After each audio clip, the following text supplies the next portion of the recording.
তবে বাংলাদেশের রাজনৈতিক দল একটা হওয়া উচিত এবং হবে। সেই দলটা হবে ভালো মানুষের, সৎ মানুষের, মুক্তিযুদ্ধের পক্ষের মানুষের। সেই যে ছেলেরা 3টা জেনারেশন কিন্তু বৈষম্য বিরোধী ছাত্র আন্দোলন ধ্বংস করতেছে। বৈষম্য বিরোধী ছাত্র আন্দোলন ছাত্রদের 3টা জেনারেশনকে, আমাদের 3টা জেনারেশন তারা ধ্বংস করতেছে শুধু সমন্বয় হইয়া লোভ এবং লাভের কারণে। এখন তারা সবাই অর্থবিত্তের পেছনে ছুটছে, প্রত্যেকেই, আমার কাছে প্রমাণ আছে অর্থবিত্তের। এর বাইরে যদি কেউ থেকে থাকে সৎ, সাহসী, দেশপ্রেমিক, ত্যাগী, এরকম একটা ফোর্স এদেশে গড়ে উঠবে, বেকোয়াম থাকবে না, গড়ে উঠবে। সেই ফোর্সটা যদি সময় এবং সুযোগের সদ্ব্যবহার করতে পারে, তারা এই দেশ পরিচালনা করতে পারবে। কাজে এইটা বেকোয়াম থাকবে না। আপনি বলতেছেন যে শেখ হাসিনা না আসলে বেকোয়াম হবে না। শেখ হাসিনা নিজে আইসার দাঁড়ানোর মতো অবস্থা বাংলাদেশে নাই। কারণ যত কথাই বলে, আমি একদম সমস্ত ইতিহাস বলতে পারবো। সেই ইতিহাসের প্রেক্ষাপটে আমি বলতে চাই, অনেকে কষ্ট পাবে, বলতে চাই আওয়ামী লীগের যে পার্টি, যারা ক্ষমতায় ছিল, যাদের চেহারাগুলো মানুষ দেখছে, তারা খুব দ্রুততম সময়ে আর মানুষের সামনে এসে দাঁড়াইতে পারবে না। এই পরিবেশটা বাংলাদেশে নাই। মুক্তিযুদ্ধের পক্ষে একটা রাজনৈতিক শক্তি ভালোভাবে গড়ে উঠবে যদি সে তার সন্তানেরা থাকে। সেই সন্তান যদি কোনোদিন আসে, এবং খুব দ্রুত আসবে, বেকোয়াম থাকবে না, খুব দ্রুত আসবে। এই দেশ কোন সময় রাজাকার আলবদরের ভবিষ্যৎ বংশধরদের কাছে যাবে না। আমি আপনাকে এই কথাটা বলি কারণ বাংলাদেশের যে বাংলাদেশ তো আর আফগানিস্তান না।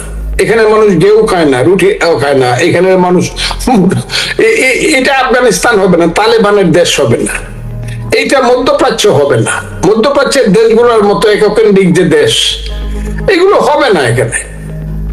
বাংলাদেশ হলো 1000 বছরের সেই বাংলা, পদ্মা, মেঘনা, যমুনার সেই পানি, সেই পাহাড়, সেই নদী, সেই সমতল ভূমি, সেই দেশ, সেই সুজলা সুফলা শস্য শ্যামলা বাংলাদেশ। এইখানে গণতন্ত্র থাকবে, মানুষের অধিকার থাকবে, সমস্ত মানুষ মিলেমিশে ধর্ম পালন করবে। মুসলমান তার মসজিদে যাবে, হিন্দু তার মন্দিরে যাবে, কেউ যাত্রা গান করবে, কেউ নাটক করবে, কেউ বাউল গান করবে, কেউ ওয়াজপোর্ট মাহফিল করবে, হ্যাঁ, কেউ সিনেমা করবে, কেউ কবিতা লিখবে। এই বিভিন্ন শ্রেণীর যে একটা সম্মিলন, হিন্দু, মুসলমান, বৌদ্ধ, খ্রিস্টান, যাত্রা, নাটক, গান, বাউল, ওয়াজ মাহফিল, সংকীর্তন, দুর্গা পূজা, এর যে বাংলাদেশ, এইটাই বাংলাদেশ। এর বাইরে বাংলাদেশ যাবে না। অনেকেই চেষ্টা করে দেখতে পারে। কারণ হলো শেখ হাসিনার 15 বছরের কুশাসন। মানুষ তার প্রতি, তাদের শাসনের প্রতি এত বেশি বিরক্ত ছিল, আপনি দূর থেকে বুঝতে পারবেন না আপু। এত বিরক্ত ছিল, মানুষ মনে করছিল শেখ হাসিনা যা আজরাইল আসুক। এই সুযোগটা কিন্তু স্বাধীনতা বিরোধীরা নিয়েছে। নিজামী বা মুজাহিদ, সেটা আমাদের দুর্বলতার কারণে হয়েছে। করছিলাম 5ই আগস্ট বুঝি ফাইনাল খেলা হয়ে গেছে, কিন্তু আসলে এখন কেন জানি মনে হচ্ছে this is not a final game, এজন্য সেমিফাইনাল, ফাইনালটা সামনে আছে। এটার জন্য একটু অপেক্ষা করেন, দেখেন কি হয়। সেই সুসন্তান, সেই সন্তান জাতির মধ্যে যদি কেউ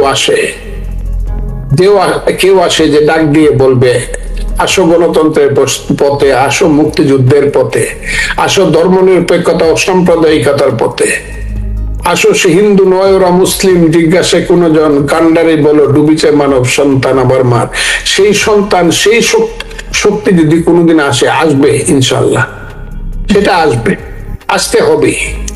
এটার জন্য আমি খুব বেশি হতাশ। তো আকাঙ্ক্ষা করব একটা শক্তি আসুক, শুভ শক্তি একটা বাংলাদেশ, তাকে আমি কংগ্রেচুলেট করে মৃত্যুবরণ করতে চাই। নিজের শক্তি না থাকলে ট্রাম্পে দাওয়াত দিল, চা নাস্তা খাওয়াইলো, এটা দিয়ে বন্ধুত্ব হইতে পারে, কিন্তু নিজের জমি দখলে রাখতে হলে নিজের শক্তি থাকতে হবে।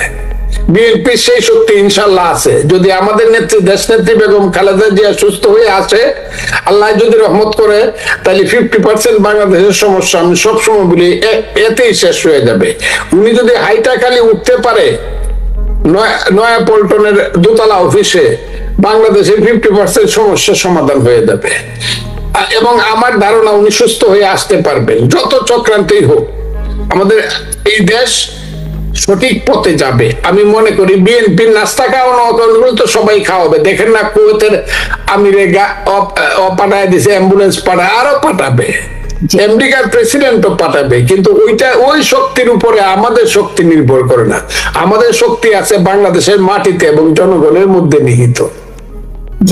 কাজে আমরা এটার জন্য খুব উৎফুল্ল না। আমি সব দেশের সঙ্গে সম্পর্ক চাই, এমনকি আমি প্রতিবেশী ভারতের সঙ্গে সুসম্পর্ক চাই, সমান মর্যাদা ভিত্তিতে। কথাটা খুব বোঝা যায়, সমান মর্যাদা। আমি তাকে দাদা ডাকবো, সে আমাকে ভাই ডাকবে, এই আমি চাই। আর পাকিস্তানের সঙ্গে ততদিন সম্পর্ক করা ঠিক হবে না যতদিন পাকিস্তান হাত জোর করে ৭১-এর অপরাধের জন্য ক্ষমা প্রার্থী না হবে বাঙালিদের কাছে। এরা চাইনি, জামাতকেও চাইতে হবে। জামাতকে যদি দাঁড়াতে হয়, যত সুন্দর সুন্দর কথাই বলুক, তারা তো বুঝে নাই প্রেক্ষাপটটা কি।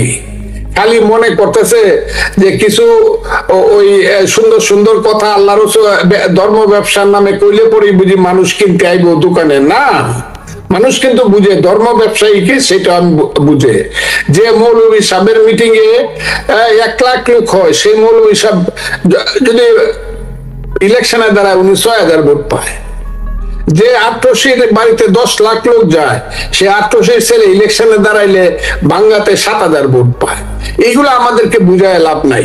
জামাতে ইসলামী দেশের ক্ষমতা দখল করে এটা পাকিস্তান বানায় ফেলবো, এটা আমি অত ভীত না যত ভীত তারা যদি কোনো চক্রান্ত করে। আমার মনে হয়েছিল জামাতে ইসলাম সুস্থ পথে চলতেছে ৫ই আগস্টের পরে, কিন্তু পরে দেখা গেল ওনারা যখন বলা শুরু করলেন যে সেনাবাহিনী এবং তারা ছাড়া আর কোন দেশপ্রেমিক নাই, তখনই আমার মনে হইল ডাল মে কুছ কালা হে। এবং এইটা আমি আপনাদের এই ব্যাপারে সবারই দৃষ্টি থাকবে। এবং জামাত ইসলাম যদি বুদ্ধিমান হয়, তারা বাস্তবতাটা বুঝবে, বাংলাদেশের বাস্তবতাটা। হ্যাঁ, তাদেরকে যদি মানুষ চায়, তারা যদি মেজরিটি হতে পারে, ইসলামিক রাষ্ট্র করবে, আল্লাহর আইন করবে, করো। কিন্তু এটা জনগণের কাছে তাদের গিয়া ভোট চায় বলতে হবে যে আমাদেরকে ভোট দেন। জনগণ যদি বেশি ভোট তাদেরকে দেয়, বেশি পার্লামেন্ট মেম্বার দেয়, তখনই তারা তাদের কথা বলতে পারবে। চক্রান্ত করে কোনো কিছুই হয় না।